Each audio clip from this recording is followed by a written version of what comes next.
SwissBorg is the official partner of my channel where you can buy, sell, hold and more importantly stake your cryptocurrencies. You can even earn yield on your stablecoins. Sign up with my link and you'll earn up to $100 worth of their native token CHSB just for depositing €50 worth of crypto.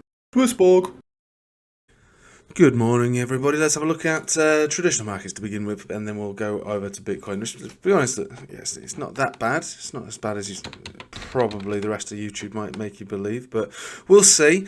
So we're going to start with oil because this isn't it's probably not going to factor into today's FOMC meeting, but it will likely factor in at some point later on down the line if this is the direction we've chosen to move in. So if we look at oil on the weekly, we're above all moving averages. If we look at oil on the daily, we're above all moving averages, and obviously on all other time frames above all major moving averages. So we're basically trending up, right?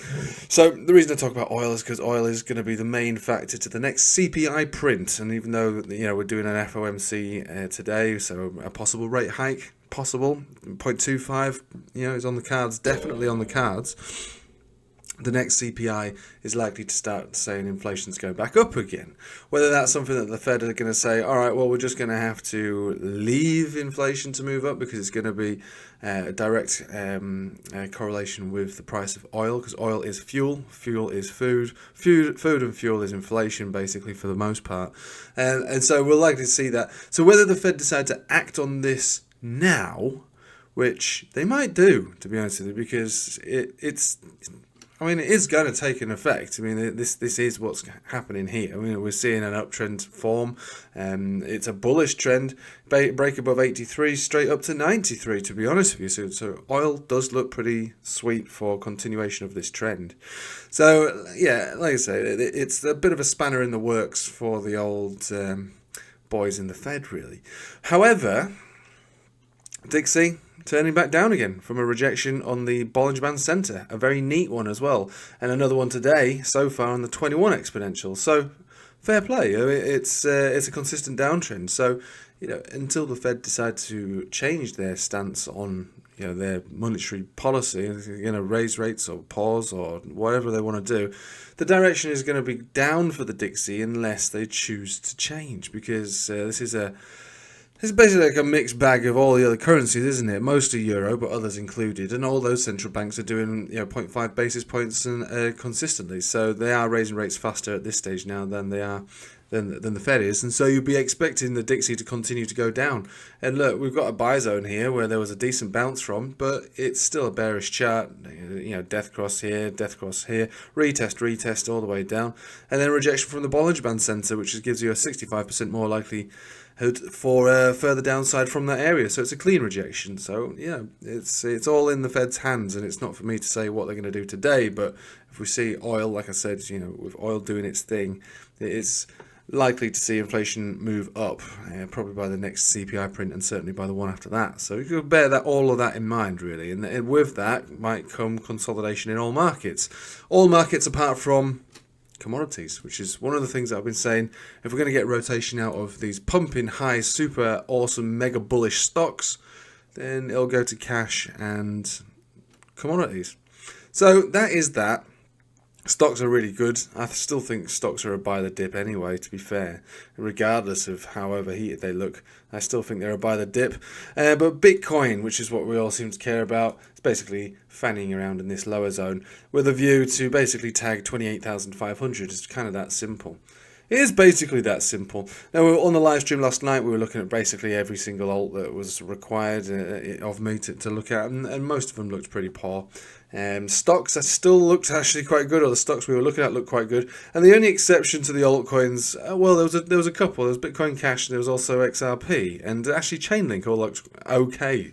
They're not flipped bearish, but that doesn't mean that you're not going to see some major downside before it gets picked up. Now, the one thing I was going to show you, and again, this isn't supposed to be an XRP video, but it might as well be, is that we've got two drives of bullish divergence on its Bitcoin pair and on its Tether pair. So with that, we'll be looking for a third drive to be a catapult and a move back up.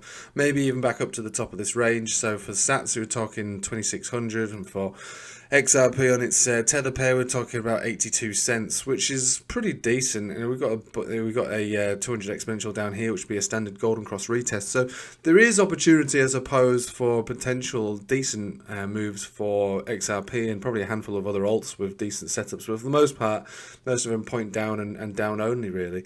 It's all going to be hanging in the balance today because of the FOMC. So there's not too much point in beating around the bush, especially with a weak asset class like crypto at the moment. It's pretty boring, pretty rubbish, and traditional markets, even Forex, has blown crypto out the water for the most part recently.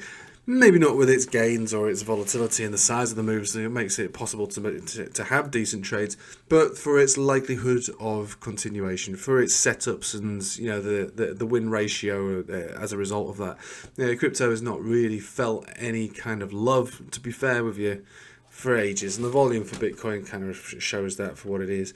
Basically, to the max, sideways, pathetic volume really, since we had the first stage of the run. But that doesn't mean that it can't continue, certainly not. But today would be a more or less a no trade day unless you're already in positions from a while back. And Bitcoin, but probably sees 28,500 before it sees anything else. But FOMC, if they pause, I think the market has priced in tried to price in a 0.25, but any more than that, which I doubt they'll do, would cause a ripple effect in the market. It's not a day for futures trading, really, to be honest. Not when the boys in the Fed move the market. You often see stupid moves like a pump and a dump and then a pump, or a dump and a pump and then a dump. It's not really worth the hassle and the stress of trying to trade something quite as mad as that. Much prefer a trend, and at the moment the trend does point down for crypto, but it's not down only, I would say. And if there was a chart to highlight as an opportunity, it would actually be XRP. So we'd be looking for one more low on the 4 hourly and a bounce back up, maybe even a significant recovery, maybe even a massive super pump beyond into the dollars. We'll see. Right, I'll leave with you there. Not much more to say than that. So I hope you have a nice day. Take it easy.